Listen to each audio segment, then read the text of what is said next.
తాకట్లో ఉన్న మీ బంగారాన్ని విడిపించి ఆ రోజు ఆన్లైన్ రేటుకి కొంటాం. Sharma gold company. నమస్కారం. విశ్వావసు నామ సంవత్సర ఉగాది శుభాకాంక్షలు. ద్వాదశ రాశుల వారి జాతక ఫలితాలు తెలుసుకుందాం. వివరించేందుకు ప్రస్తుతం మనతో పాటు ఉన్నారు డాక్టర్ ఈడుపుగంటి పద్మజ గారు. వారు జ్యోతిష్య వాస్తు శాస్త్రంలో పట్టభద్రులు. ఇది కూడా తొలి మహిళ అని చెప్పుకోవాలండి. సాధారణంగా పురుషులనే మనం చూస్తూ ఉంటాం. పంచాంగకర్త, అలాగే జ్యోతిష్యంలో పిహెచ్డి చేసి గోల్డ్ మెడల్ సాధించారు ఆవిడ. ఇంకా చెప్పాలంటే యూనివర్సిటీ టాపర్ కూడా. వారు ఎంతో చక్కగా పంచాంగ శ్రవణం వివరిస్తారండి. దాంతో పాటుగా రాసులు వారు ఏ విధంగా పరిహారాల్ని పాటించి వాళ్ళు ఉన్న స్థితి నుంచి ఉన్నత స్థితికి చేరుకోగలరో కూడా చెబుతూ ఉంటారు చిన్న చిన్న మంత్రాల ద్వారా. మరి ఇవాళ కార్యక్రమంలో వారి మాటల్లో విని తెలుసుకుందామా? నమస్కారం అమ్మా. నమస్కారం. ఈ విశ్వావసు నామ సంవత్సరంలో వృశ్చిక రాశి వారి జాతక ఫలితాలు ఏ విధంగా ఉంటాయమ్మా? వృశ్చిక రాశిలోకి వచ్చే నక్షత్రాలు ప్రధానంగా తీసుకుందాం మనం.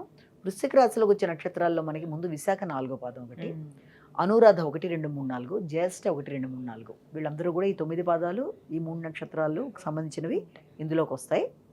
అయితే వీరి ఆదాయ వ్యయం రాజపూజ్యం మనం తీసుకున్నట్లయితే ఆదాయం 2, వ్యయం 14, రాజపూజ్యం 5, అవమానం 2. కాబట్టి ఆదాయం కంటే వ్యయం చాలా ఎక్కువగా ఉంది. కాబట్టి ముఖ్యంగా వీళ్ళు చేయవలసింది ఏంటంటే అనవసర వ్యయాలకి, ఉన్న ధనాన్ని అనవసర వ్యయాలకి వెళ్లకుండా వీలైనంత వరకు ఏదైనా స్థిరాస్తుల మీద మళ్లించుకోవడానికి కానీ, అంటే గృహాల రూపంలో కానీ లేకపోతే ఏదైనా స్థలాల రూపంలో కానీ చేసుకోవడానికి ప్రయత్నాలు చేయాలి. కానీ ఆ స్థలాలు తీసుకునేటప్పుడు కూడా మళ్ళీ మోసాలు గురయ్యే అవకాశాలు ఉన్న రీత్యా వీలైనంత వరకు వరాహాయ ధరణుద్ధారకాయ అనే శ్లోకాన్ని పట్టించుకుంటూ, లేదా గృహాలకు సంబంధించి ఏదైనా చేయాలనుకుంటే కొనుగోలు కానీ ఏదన్నా చింతామణి గృహంతో శ్రీమన్నగర నాయిక శ్లోకం ఇలాంటివి చేసుకోవడం వల్ల వాళ్ళకి ఈ రకంగా ఈ అనవసరంగా వ్యయాలు అవ్వకుండా ఏదైనా కొనుగోలులో దాన్ని పెట్టుకోవడం అనేది ఒకటి. ఇది రెండోది ఏంటంటే వీళ్ళకి ఈ యొక్క ప్లాంటరీ పొజిషన్ ప్రకారం గురుడి యొక్క మేధాక ఉండే టైము వీళ్ళకి అనుకూలంగా ఉంది. సాంఘిక సంబంధాలు, తర్వాత భాగస్వామి వ్యవహారాలు, అంటే ముఖ్యంగా జీవిత భాగస్వామి కుటుంబంతో వాళ్ళ యొక్క అభివృద్ధి, వాళ్ళకి అవకాశాలు, వీళ్ళ యొక్క కోఆపరేషన్ అన్నీ కూడా చాలా వరకు ఆ సమయం అనుకూలంగా ఉంటుంది. రావాల్సిన లాభాలు లేటుగా అందుకోవడానికి అవకాశం ఉంది ఆ సమయంలో. తర్వాత వ్యక్తుల యొక్క సహకారం అనేది వీళ్ళు సహకరించగలిగి కూడా అవతల వాళ్ళు సహకరించకపోవడం వల్ల వీళ్ళు కొంత బాధపడడం అనేది కొంత ఆ సమయంలో జరిగిన వన్స్ ఎప్పుడైతే గురుడు రాశి మారుతాడో అష్టమ స్థానంలో గురుడు ఎడుతున్నాడు వీళ్ళకి. కాబట్టి ఆకస్మికమైన ఖర్చులు కావచ్చు, ఆరోగ్య సంబంధమైన విషయాల్లో కాబట్టి కొంత ఫోకస్ అనేది జాగ్రత్తగా చేసుకోవాలి. అంటే అనవసరమైన వ్యయాలు అన్న మాట కన్నా వీళ్ళు ఎక్కువ శాతం దాన్ని కుటుంబ సంబంధమైన విషయాల్లోనూ, కుటుంబం అభివృద్ధి కొరకు, జీవిత భాగస్వామి లేకపోతే సంతానానికి సంబంధించిన విషయాల్లో వాటి కోసం ఎక్కువ ఖర్చు పెట్టడానికి, లేకపోతే ఇతరులలో ఒక పెద్ద వ్యక్తి అని ఒక గుర్తింపు గౌరవంతో వీళ్ళకి ఆ ఖర్చులు అవ్వడానికి ఆస్కారం అనేది ఉంది. ఇక్కడ ఏంటంటే ఈ ముఖ్యంగా వీళ్ళకి ఈ గురుడు ఎప్పుడైతే అస్వతంత్ర రాశిలో ఉండిపోవడం జరుగుతుందో దీనివల్ల వీళ్ళకి అటు కుటుంబం, సంతానం వీళ్ళ మధ్య ఇతను ఎక్కువ అస్వతంత్రత అనేది ఏర్పడి వాళ్ళు చెప్పిన విధంగానే ఇతను ముందుకు వెళ్ళవలసిన పరిస్థితులు అనేవి ఏర్పడతాయి. అంటే తిను తీసుకునే నిర్ణయాల కన్నా అక్కడ వెనక తప్పని పరిస్థితులు లాంటివి ఏర్పడతాయి. అంటే ఫర్ ఎగ్జాంపుల్ ఎక్కడో ఏదో దూర ప్రదేశంలో వాళ్ళ పిల్లలకి ఏదైనా సీట్ రావచ్చు ఎగ్జాంపుల్. అప్పుడు ఏమవుతుందంటే వాళ్ళ కోసం వీళ్ళు ఏదైనా ట్రాన్స్ఫర్ పెట్టుకుని వెళ్ళే పరిస్థితులు లాంటివి, అంటే అలాంటి పరిస్థితులు ఎదురవుతాయి అని ఒక మాట అనమాట. అలా అవుతుంది.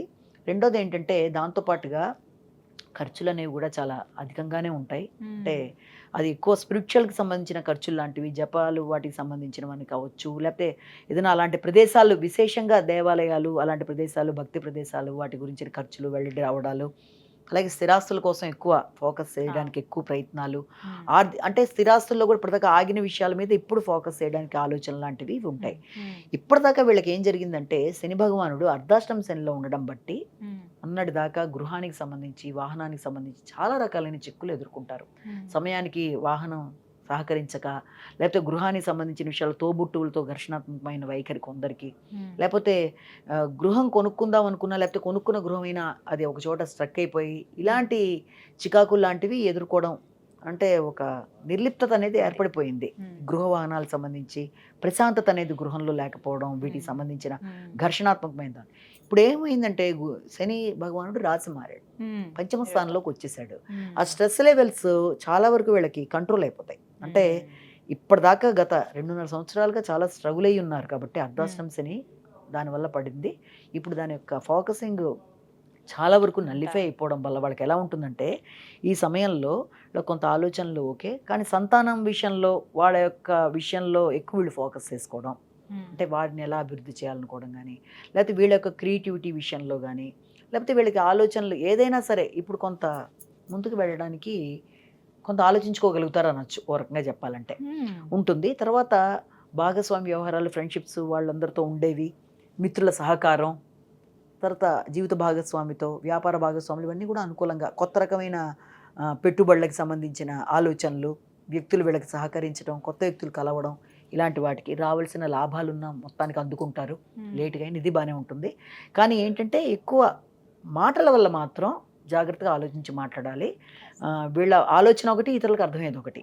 దానివల్ల విభేదాలు రాకుండా మాట్లాడే ముందు 1-2 సార్లు ఆలోచించుకుని మాట్లాడితే సమస్యని అధిగమించవచ్చు మొట్టమొదట. ఇక రెండోది ఏంటంటే రాహుకేతువుల వల్ల కూడా ఏంటంటే వాహనాలు నడిపేటప్పుడు మాత్రం వీలైనంత కేర్ మాత్రం తీసుకోవాలి. విష్ణు గరుడ వాహన అనే శ్లోకాన్ని పఠిస్తూ ఉండాలి ఖచ్చితంగా. వాహనానికి సంబంధించిన ఇబ్బందులు అనేవి ఎదుర్కొనే అవకాశం ఉన్న రీత్యా వృత్తిలో కూడా వీళ్ళకి వృత్తి వదిలేద్దామన్న భావన కానీ, వృత్తిలో ఎక్కువ ప్రెషర్ పెట్టే వ్యక్తులు ఎదుర్కోవడం వల్ల కానీ దాని మీద ఆసక్తి అనేది తగ్గిపోతూ వస్తుంది. కాబట్టి వృత్తిలోంచి బయటకు వచ్చేద్దాం అనే ధోరణి చాలా మందికి వస్తుంది. కాబట్టి ఆ భావనలకి లోను కాకుండా ఉండడానికి వీళ్ళంతవరకు గణపతికి సంబంధించిన పూజలు చేసుకోవడము, లేకపోతే గంగణాధిపతి నమః అనుకోవడం, అలాగే అరుణాచల సేవతో పాటుగా శ్రీ దుర్గే నమః, ముఖ్యంగా దుర్గే నమః వదలకుండా చేయడం, ఇవి చేయడం బట్టి ఇటు డ్రైవింగ్ సమయంలో విష్ణు గరుడ వాహన చేయడం, వీటి వల్ల డ్రైవింగ్కి సంబంధించిన సమస్యలను అధిగమించవచ్చు. అలాగే ఈ యొక్క వృత్తిలోంచి వచ్చేద్దామన్న వైరాగ్య భావన నుంచి బయటకు వచ్చేయచ్చు. ఇక అన్నిటికంటే ముఖ్యంగా మాటల వల్ల ఇబ్బందులు రాకుండా జాగ్రత్తగా ఆలోచించి అయితే మాట్లాడాలి. దానివల్ల శని దోషం వాగ్దానాలు ఎవరికైనా ఇచ్చేటప్పుడు కానీ ఇచ్చిన వాగ్దానం నిలబెట్టుకోవడంలో ఇబ్బందులు అనేవి ఎదుర్కోవచ్చు.